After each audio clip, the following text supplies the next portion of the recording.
tanggaku ndek ya lho padha kowe kuwi diloki mati. Wah.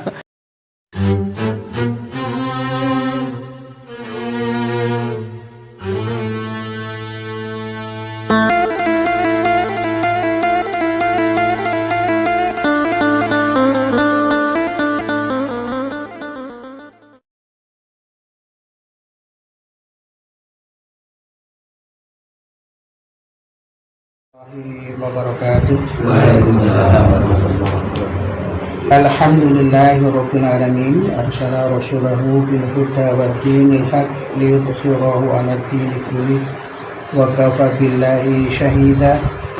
Asyhadu an la ilaha illallah wahdahu la syarika lah wa asyhadu anna Muhammadan abduhu wa rasuluh. Allahumma shalli ala sayyidina Muhammad wa ala alihi wa sahbihi ajma'in, amma ba'd. Wa qala Allah ta'ala bil kitabil karim ba'da'udzu billahi minasy syaithanir rajim. Ya ayyuhalladzina amanu taqullaha haqqa tuqatih wa la tamutunna illa wa antum muslimun. Wa qala Rasulullah sallallahu alaihi wasallam ittaqillaha haitsuma kunta wa bi syai'atil hasanata tanfuha wa khaliqin nasa bi khuluqin kasanin. Allahumma arhamna bil Qur'an, sadaqallah wa sadaqa rasulul karim.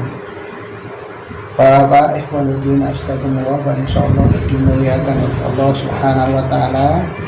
Puji dan syukur mari kita senantiasa panjatkan hanya kehadirat Allah Subhanahu wa taala. Bahwasanya pada kesempatan malam hari ini alhamdulillah kami pribadi masih dipertemukan dengan ikhwan-ikhwan semuanya pada malam hari ini, karena baru kali ini saya ikut kajian ini, dan mudah-mudahan saya juga diberikan petunjuk oleh Allah Subhanahu wa taala sehingga nanti bisa mengikuti kajian ini untuk seterusnya. Dan sholawat serta salam semoga tetap terlimpah kepada junjungan kita Nabiullah Muhammad sallallahu alaihi wasallam, dan para keluarga, para sahabat-sahabatnya, para tabi'in, tabi'in serta orang-orang yang senantiasa istiqomah mengikuti sunnah beliau sampai akhir hayat kelak nanti, sampai hari akhir. Mudah-mudahan Rasulullah Shallallahu Alaihi Wasallam memberikan syafaatnya kepada kita semua, insya Allah. Bapak Ikhwanuddin astagfirullah, biasanya ini kajian mengaji langsung dari surat apa?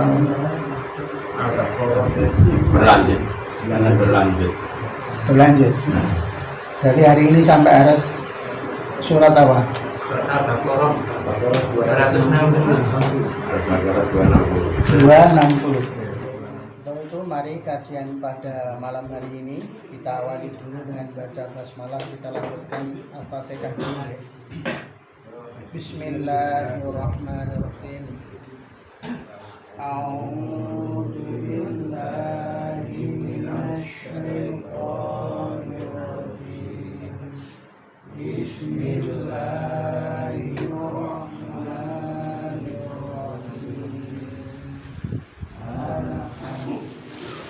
Bismillahirrahmanirrahim. Assalamualaikum warahmatullahi wabarakatuh. Alhamdulillahilladzi hadana li hadza wa ma kunna linahtadiya laula an hadanallah. Asyhadu alla ilaha illallah wahdahu la syarikalah wa asyhadu anna Muhammadan abduhu wa rasuluh la nabiyya ba'dah. Allahumma sholli wa sallim wa barik ala Muhammad wa ala alihi wa ashabihi ajmain. Amma ba'du, fa ya ibadallah fattaqullaha mastata'tum wasma'u wa anshitu wa ati'u la'alakum turhamun. Wa nuwidin arsyadani wa arsadakumullah. Alhamdulillah, ucap syukur kita panjatkan kehadirat Allah SWT yang telah melimpahkan berbagai macam kenikmatan kepada kita, khususnya berupa iman dan Islam. Sholawat dan salam semoga terlimpah dan tercurahkan pada uswatun hasanah kita Nabi besar Muhammad sallallahu alaihi wasallam, juga kepada ahli keluarga dan juga para sahabat serta para pengikut yang setia menapaki jalan hidup beliau sampai yang akhir nanti. Selanjutnya kita meneruskan pembacaan dan pembahasan dari kitab Riyadhus Shalihin, masih dalam bab mengagungkan kehormatan kaum muslimin, di hadis yang ke-242.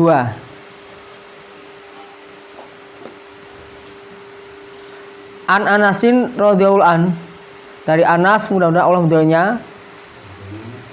qala, beliau berkata, qala Rasulullah SAW, Rasulullah SAW bersabda, unsur, tolonglah akhaka, saudaramu, zaliman,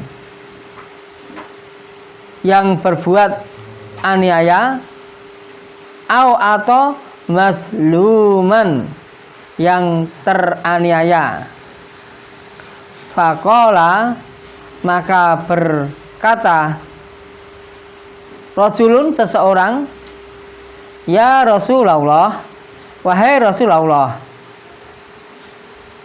ansuruhu, aku menolongnya, idza, apabila kana, keadaannya itu, mazluman, terdolimi atau orang yang terdolimi. Aro'aita, bagaimana pendapatmu, in, jika kana, keadaannya, zaliman, orang yang berbuat aniaya atau orang yang berbuat dolim, kaifa, bagaimana, ansuruhu, aku menolongnya. Qala, bersabda Nabi, tahjuzuhu, engkau mencegahnya, atau tamna'uhu, engkau melarangnya atau engkau menghalang-halanginya, minadzulami, dari kezaliman. Fa inna, maka sesungguhnya, dzalika, yang demikian itu, nasruhu, engkau nasruhu, menolongnya, atau berarti menolongnya. Rawahul Bukhari, meriwayatkannya Imam Bukhari.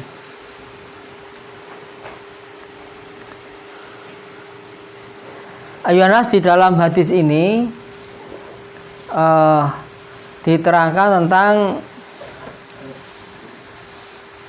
bagaimana sikap kita terhadap keadaan saudara kita. Ya, kalau saudara kita nanti termasuk orang yang dolim, itu bagaimana sikap kita, dan orang yang terdolimi bagaimana sikap kita, sesuai dengan apa yang didawuhkan oleh baginda Rasulullah SAW. Beliau memerintahkan pada kita semuanya, tatkala kita melihat ada orang yang berbuat aniaya, kita hendaknya menolongnya. Kemudian orang yang dianiaya itu juga harus ditolong. Nah, maka karena sabda Nabi yang demikian singkat seperti itu, sehingga ada sahabat yang kurang paham maksudnya. Ya, menurut nalarnya itu, loh, saya kamu kalau kita ini mau membantu orang yang terdolimi itu mudah, bisa lah. Bagaimana untuk membantu orang yang berbuat dolim? Nah, maka kemudian dia memberanikan diri untuk bertanya pada Rasulullah SAW. Maka bertanya dia, ya Rasulullah, ya, saya menolong bila dia dianiaya. Tetapi bagaimana kalau orang itu teraniaya? Coba Anda beritahukan kepada kami tentang bagaimana caranya menolong orang yang berbuat dolim atau berbuat aniaya. Nah, maka Nabi kemudian menjawabnya, ya, engkau mencegahnya atau engkau melarangnya. Ya. Mencegah, melarang atau menghalang-halangi. Dalam hal ini ya, dapat kita ambil kesimpulan bahwasanya apapun keadaan saudara kita ini dalam posisi sebagai yang dolim atau terdolimi harus kita tolong semuanya. Ya. Wujud menolongnya untuk orang yang dolim bukannya terus membantu kedolimannya, tetapi hendaknya kita harus mencegah supaya tidak berbuat dolim. Kita tahu dolimnya apa saja kan, kita tahu ya. Dolim itu kan ada bermacam-macam. Yang tingkatan tertinggi, terbesar yaitu syirik, karena inna syirka la dzulmun adzim. Ada juga dengan bikin dusta atas nama Allah, atau juga dengan mendustai ayat-ayat Allah dan seterusnya. Ada juga dolim yang tingkatnya itu sedang. Kalau yang tadi dosa-dosa besar, yang dosa yang sedang, termasuk mereka yang mendolimi saudara sesama muslim. Nah, untuk yang seperti ini juga wujudnya menolongnya itu mencegah supaya dia itu tidak menyakiti saudara muslim yang lain. Kalau wujud kedolimannya itu berupa kemaksiatan pada Allah, nah, ya kita cegah dia supaya tidak berbuat maksiat. Nah, intinya apapun perbuatan dolimnya itu, ya kita cegah supaya mereka itu atau orang-orang yang mau buat dolim itu mengurungkan perbuatan dolimnya itu. Nah, sedangkan bagi orang-orang yang terdolimi, ya tentunya kita harus bisa menolongnya juga. Ya, mungkin bisa dengan cara kalau dia terdoliminya sampai sakit, ya kita mengobatinya. Atau mungkin kalau kaitannya dengan masalah peradilan, ya kita bantu untuk menegakkan keadilan. Kalau masalahnya masalah hak-haknya itu dirampas, ya kita berusaha untuk mengembalikan haknya dengan cara islah atau yang lain-lainnya. Yang jelas dengan segala macam cara kita ini hendaknya bisa melihat saudara-saudara kita ini dalam posisi apa mereka, kita siap untuk membantu atau menolongnya. Nah, ini wujud dari pengagungan kehormatan kita terhadap sesama kaum muslimin. Kemudian termasuk hadis yang ke-243,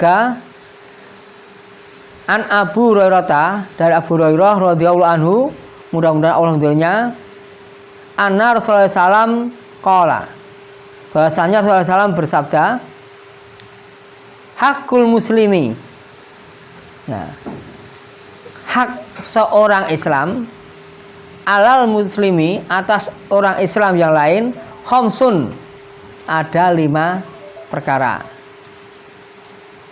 Raddus salam, raddu itu mengembalikan assalam, salam. Wa iyadatul marid, wa iyadatu, dan menjenguk atau mengunjungi al-marid, orang yang sakit. Nah, watiba'u, dan mengikuti al-janaiz, jenazah. Wa ijabatu da'wati, wa ijabatu, dan mendatangi ad-da'wati, undangan atau seruan. Ini maksudnya seruan itu undangan itu. Wa tashmitu, dan bertasmid al-atish, kepada yang bersin. Ya. Muttafaqun alaih, disepakati atasnya. Wa fi riwayatin lil muslim, wa fi riwayatin, dan dalam suatu riwayat lil muslim, bagi Imam Muslim, hakul muslimi, haknya orang Islam itu, alal muslimi, atas orang Islam yang lain, situn, itu ada 6. Idza, apabila laki tahu engkau berjumpa dengannya, fasalim, maka tebarkanlah salam, maka ucapkanlah salam alaihi atasnya. Wa idza, dan apabila da'aka, dia mengundangmu, fa'ajibhu, maka ijabilah dia, artinya datangilah dia, penuhilah dia. Wa idza, dan apabila istan sohaka, dia meminta nasihat kepadamu, fansoh, maka nasihatilah lahu kepadanya. Wa idza, dan apabila atosa, dia bersin, fahamidallah, maka dia memuji Allah, fasyamidhu, maka bertasmidlah untuknya. Wa idza, dan apabila maridon, dia sakit, fa'udhu, maka jenguklah dia. Wa idza, dan apabila mata, dia mati, fattabi'hu, maka ikutilah dia.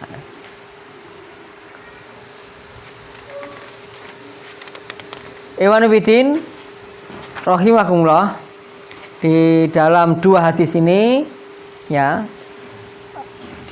isinya hampir sama, perbedaannya kalau yang di dalam riwayat Imam Bukhari, Imam muttafaqun alaihi ya, Bukhari Muslim itu 5, sementara di dalam riwayat yang lain, dalam riwayatnya Imam Muslim itu ada 6. 6 apa? 6 hak muslim satu terhadap muslim yang lainnya. Ya, kita rangkum saja ya, langsung saja kita bahas. Ada 6 hak muslim satu terhadap muslim yang lainnya. Nah, tetapi kalau kita gabungkan, nah, ini bisa menjadi apa? Menjadi 7 gitu loh. 7-nya bagaimana? Yang satu kan untuk yang riwayat Imam Muslim tadi, yang riwayat Imam Muslim itu memang ada 6, tapi bukannya menjawab salam, tapi malah memulai mengucapkan salam. Ya, ini untuk yang Imam Muslim. Sementara yang muttafaqun alaih ini penekan wajibnya itu atas orang yang mengucapkan salam, itu kita menjawabnya. Jadi orang, kalau kita ini diberi salam, kita menjawabnya. Jadi ada perbedaan di situ, sehingga kalau kita rangkum bisa menjadi 7 ya. Yang pertama apa? Kita ini hendaknya afsus salam. Afsus salam itu menebarkan salam pada sama muslim. Di lain hadis ada juga perintah untuk itu. Ya, dulu pernah kita pelajari di hadis yang sebelumnya itu juga kita diperintahkan untuk mengucapkan salam pada saudara kita yang kita kenal ataupun tidak kita kenal. Ya, bahkan ada aturan itu bagi yang berjalan itu mengucapkan salam terlebih dahulu kepada yang sedang duduk itu. Kemudian yang pakai kendaraan mengucapkan salam dulu kepada yang sedang berjalan itu. Yang muda kepada yang lebih tua itu. Itu ada aturan seperti itu juga. Nah, pengucapan salam ini merupakan satu tahiyah atau penghormatan yang di dalam surat An-Nisa itu dijelaskan tentang apabila kita ini diberi penghormatan, wa idza khuyyitum bi tahiyatin farudduhu bi khair minha au bi misliha. Ya, bi amsalha, maaf, au bi amsalha. Ya, apabila kamu itu diberi suatu penghormatan, suatu penghormatan, ya, maka kembalikanlah yang lebih baik darinya, atau kalau tidak bisa yang semisalnya. Penghormatan di sini dimaksudkan adalah salam. Ya, kita diberi penghormatan namanya salam, assalamualaikum, ya kita jawabnya yang lebih baik dari itu. Kalau dia mengucapkan assalamualaikum, kita mengucapkannya waalaikumsalam warahmatullah. Itu sudah lebih baik. Meskipun kalau kita tambah lagi sampai sempurna, lebih bagus lagi. Waalaikumsalam warahmatullahi wabarakatuh. Lah kalau mereka sampai sempurna, ya kita lebih baik lagi mestinya dalam pengucapannya. Assalamualaikum warahmatullahi wabarakatuh. Nah, kita jawabnya lebih khusyuk lagi, lebih baik lagi. Waalaikumsalam warahmatullahi wabarakatuh. Nah, kadang-kala saking saking terbiasanya salam itu malah salam koyo getak-getak, padahal itu doa. Assalamualaikum. Dari getak Assalamualaikum. Itu doa, masa koyo getak itu ya, mestinya kan Assalamualaikum. Nah, jawabnya ya kita dengan nada yang lunak, karena itu doa ini. Doa bukan sekedar salam sebagaimana salamnya orang-orang di luaran sana. Selamat pagi, atau ya selamat petang, atau ada yang katakan campurasun. Campurasun ini Brahma Kumbara. Nah, itu ataupun dengan salam-salam yang lainnya. Kita sudah karena doa ya mestinya lebih baik gitu loh. Nah, terus yang kedua, wajib atasnya untuk menjawab salam. Hukumnya menjawab salam itu wajib. Ya, karena dalilnya di surat Al-Nisa tadi ya. Kalau kita beri penghormatan itu, maka hendaklah kita mengembalikan penghormatan tadi dengan sebaiknya itu. Wajib. Maka mosok ada orang itu ya disalam Assalamualaikum. Ya nggih monggo. Kok piye to ya kita ya padha nganggo peci putih ya Mas ya. Padha pakai peci putih, pakai gamis ngono. Disalami kok malah nggih monggo ngono. Ternyata kalau salah beda ngaji karo aku kok. Nah, karena beda ngaji terus enggak mau jawab salam padahal sesama muslimnya gitu loh. Nah, apakah mengira dirinya paling baik sehingga dianggap yang lain yang bukan segolongan itu dianggap apa kafir kan itu. Nah, ini yang jadi permasalahan muslimin seperti itu. Ya, dalam mensikapi satu hadis ternyata mereka itu tidak bisa mensikapi secara benar, akhirnya menganggap dirinya paling benar kan itu. Kembali lagi ya, jadi kita tidak boleh membiarkan diberi penghormatan untuk diam saja. Kita ucapkan dengan salam yang minimalnya itu sebanding gitu. Ada juga yang biar kelihatan menjawab hanya salam gitu tak. Gitu. Dengar kok ya bos sing tenan lho. Assalamualaikum. Salam toy salam dong. Nah. Jadi mungkin karena kurang pahamnya atau mungkin karena tergesa-gesa walam bisawab. Terus yang selanjutnya selain itu juga dijelaskan di sini yang ketiga adalah iyadatul marid, menjenguk orang yang sakit. Orang yang sakit itu kita jenguk, mendoakan ya, minimalnya itu kita ya bisa mendoakan ya. Menjenguk itu kan tujuannya ada dua. Satu, kita ini mendoakan. Yang kedua, menghibur yang sedang sakit ya. Orang malah meden-medeni wis ngerti lara ngono meden-medeni. Wah, tanggaku ndek ya lho padha kowe kuwi dilok mati. Wah, hal malah meden-medeni ngono. Kuwi gejalane piye ngono? Wah, padha gejalane ngono kuwi. Ngati-ati lho ngono. Walah. Mestinya itu harus dibesarkan hatinya. Wong sing ora gelem makame dibesarke gen makam sing akeh. Wong lara iki anggere iso makam akeh ndang waras, ndang maring. Malah dimeden-medeni lah, itu akhirnya ya jadi kecil hatinya. Yaitu diberi pengharapan, beri semangat, ya dihibur, kemudian didoakan yang baik-baik gitu. Nah, meskipun maaf ya, mungkin yang sakit terbiasanya, yang terbiasa melihat orang yang hampir mati itu kan biasa kadang terlihat ada ciri-cirinya itu ya. Mungkin di parasnya agak bagaimana itu kita tahu. Biasanya di sini ndang, ya aja terus bilang secara terang itulah itu. Vulgar ngomong, wih ngene ndangi kowe. Kok iya ngerti ya ciri-ciri sing ngene kok, wah ndak boleh itu. Ya. Ya lebih baik ya kita saja kalau pada saudaranya atau yang ahli warisnya atau dibilangi, mohon maaf ya ini kelihatannya ini seperti biasa adanya saya melihat itu seperti ini, tidak lama lagi tolong ditalkin. Nah itu malah tidak apa-apa, tapi yang baik cara bicaranya, jangan kepalanya tersinggung gitu loh. kaya ke malaikat wae ngerti-ngerti wae. Wong arep mati ngerti wae lah itu. Makanya lebih baik kita menjaga diri itu. Kemudian kalau kita tidak pernah menjenguk orang sakit, ya di dalam suatu hadis, nah itu diterangkan Allah itu akan nagih atau maido kepada kita. Gimana atau maidonya? Di hari kiamat itu Allah itu menanya seorang hamba, "Hei fulan, mengapa kamu tidak menjenguk saya pada waktu saya sedang sakit?" Nah, si fulan yang ditanya itu menjawab, "Bagaimana kami tahu ya Allah kalau Anda itu sakit?" Gitu. Nah, kemudian Allah menjelaskan, nah dulu pada waktu hari ini pada waktu suatu ketika itu saudaramu si fulan itu pernah sakit.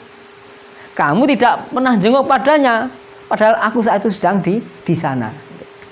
Nah inilah ya, kita ini kalau sedang menjenguk orang sakit itu Allah sedang di sana itu. Kita doakan untuk orang sakit, ya. Nanti doa itu akan kembali pada kita. Kita akan dapatkan kesehatan, dapatkan manfaat dari doa-doa kita tadi gitu loh. Ya. Maka jangan sampai kita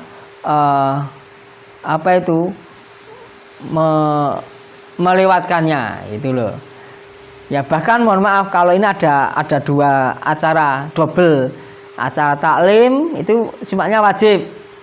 Acaranya Iyadatul Marid sifatnya juga wajib. Pamane tilik wong loro ning kono. Iki ngepasi nggone adoh isone bareng-bareng kendaraan gitu. Nah padahal hari biasa mungkin sulit. Nah, barengi dengan ngaji, walah ngaji ini kari sik rapopo. Padha wajibnya tapi yang urgent saat itu adalah menjenguk orang sakit itu. Nah, nanti jangan-jangan maaf, urung sida tilik wis bacot mati. Ada yang mari, ada yang bacot mati itu loh. Mari alhamdulillah bacot mati itu loh. Pernah itu dinde satu ketika di satu pengurusan aku sih dinde akhirnya yo sesuk ya almu sesuk bengi terus meninggal rasida. Nah, pernah seperti itu lah. Makanya hendaknya kita ya begitu dengar langsung kita menjenguknya itu. Nah, terus yang selanjutnya berarti nomor 4 nggih. Yang nomor 4 adalah ya kalau memang yang dijenguk itu terus mati, ya itu jadi jenazah ya, kita wajiban yang lainnya lagi adalah mengiringi jenazah, ya mengikuti jenazah itu artinya ya mengiringi jenazah dari rumah duka ke makbaroh. Kalau kita lihat dalam hadis-hadis yang lain, nah pahalanya orang yang mengantar jenazah ke kubur itu dapat pahala 1 qirot. Nah, kalau kita ini menyolatkannya, kemudian mengantarkan ke kubur, dua hal ini, maka dapat 2 qirot. Nah, 1 qirot itu dikatakan seperti emas sebesar bukit Uhud. Kalau 2 qirot ya emas rong gunung ngono wae. Nah, itu masya Allah, kalau seperti itu luar biasa. Nah, kalau ada orang yang memelihara anjing, nah anjingnya bukan anjing untuk berburu ya, wis gergo kelangenan tok. Nah, ini dapat denda, pahalanya dikurangi 1 hari 1 qirot. Itu ya, 1 hari 1 qirot. Ya, lah iya. Kalau pengennya gen entuk iso ngingu tur ya ora terkurangi pahalane ya pendak rong dina pisan golek layatan. Nah, sini seperti anu yang genteni Badrun, jadi Badrun mati. Ya mati kan genteni Badrun genti ngono lho. Nah, makanya ya hati-hati itu loh. Ya, melihara anjing itu sebenarnya ya tidak ada larangan, tetapi dapat dendanya itu dikurangi pahalanya 1 qirot setiap harinya. Nah, kalau kita bisa menyolatkan dan melayat berarti dapat 2 qirot. nglayat sedina tinggo 2 dina. Nah, tombok. Ya, itu monggo ini kalau mau itu. Tapi yang jelas ini adalah mengiringi jenazah. Tapi kadang-kala kita ini malah ngepentingkannya itu hanya ya ngetokin pas neng rumah duka enak acara bla bla bla bla sambutan lomba pidato apa itu ya itu terus diantar jenazah diangkat ya sudah pulang gitu. Dapat pahala enggak? Ya enggak, wong katakan wajibnya adalah mengiringi jenazah gitu. Nah, kalau bisanya hanya menyolatkan ya enggak apa-apa, sudah dapat 1 qiraat. Lah kalau non muslim kan kalau non muslim beda nih, karena kita kan saudara kita ini. Haknya muslim terhadap muslim yang lain. Kalau non muslim ya tidak punya hak. Hak tetangga saja wis lazimi teko ngetok nenggen apa itu acara layu itu monggo. Itu kalau memang tetangga kita non muslim dan tidak sholat ya itu aja tidak masalah. Tapi yang muslim diusahakan kita minimal menyolatkan ya, syukur-syukur bisa mengantarkan ke kubur. Kalau memang waktunya ya bisa dia, tidak bisa barengi jadi buruh harusnya ikut juragannya harus seperti itu, tidak bisa apa itu ngelayat ya tidak apa-apa ya. Terus selanjutnya memenuhi undangan, apa itu mendatangi undangan. Ini artinya apa ya, undangan-undangan yang sifatnya memang betul-betul syar'i gitu loh. Tidak semua undangan syar'i, undangan walimatul urus ya, walimatul urus. Ada juga undangan apa itu, undangan rapat boleh ya, rapat pengurus masjid, rapat pengurus musola itu ya enggak apa-apa, tak wajib itu malahan ya. Kalau rapat undangan akikah, nah ini ada yang pro kontra ini. Maaf kalau saudara kita yang di MTA itu enggak ada undangan untuk akikah, enggak ada. Akikah ini bagaimana penyembelihan langsung terus dagingnya dibagi mentah selesai gitu. Dan kita di MTA seperti itu, jadi tidak ada undangan makan-makan akikah, enggak ada. Nah kalau kita ada seperti itu ya mau enggak apa-apa gitu. Ya. Kita membagikan mentah ya yang iso apa? Iso roto terus yo malah ora iso masak, malah bingung wis langsung mateng wae ya monggo. Nah, ini bebas-bebas saja, yang jelas itu penyembelihannya kok. Mengenai pengaturannya harus dibagi bagian-bagian, enggak ada aturannya. Ya, aturan untuk akikah hanya penyembelihannya, memotong rambut, mencukur rambutnya, kemudian beri nama, itu selesai gitu. Yang baginya bagaimana tidak ada aturan, terserah kita gitu. Nah, terus yang selanjutnya kalau ada walimatul apa itu, walimatul khitan. Nah ini juga nurut Islam tidak ada, khitan kok dirame-rame kan tidak ada. Itu bukan adat Islam. Lalu khitan artinya mengislamkan. Nah, jadi mengislamkan mulai jenenge di khitan. Dulu iki wis SMP arta Islamke lho. Belum Islam saat durunge. Lah maksudnya mengislamkan di khitan itu maksudnya. Nah, al khitan itu tidak ada walimatul, tidak ada ulum-ulum. Ya kalau ada ulum-ulum namanya itu sudah bid'ah. Ya, kita tidak boleh. Apalagi yang sifatnya ulum-ulum atau walimah-walimah yang selain itu. Ulang tahun pernikahan perak piro selai tahun. Nanti pernikahan emas 50 tahun. Nah, belian apa nah? Ulang tahun iya ulang tahun biasa itu enggak ada aturannya gitu loh. Ya ulang tahun, aneh-aneh undangan tumbuk Yosua ya padha ulang tahun. Ini 80 tahun. Ya, simbah-simbah sing 80 tahun ngene tumbuk Yosua. Kenyebul lilin cacahe 80. Lah tekan lilin itu 5 kakek kentekan abab terus langsung mah. Menggah-menggah maksudnya ngono.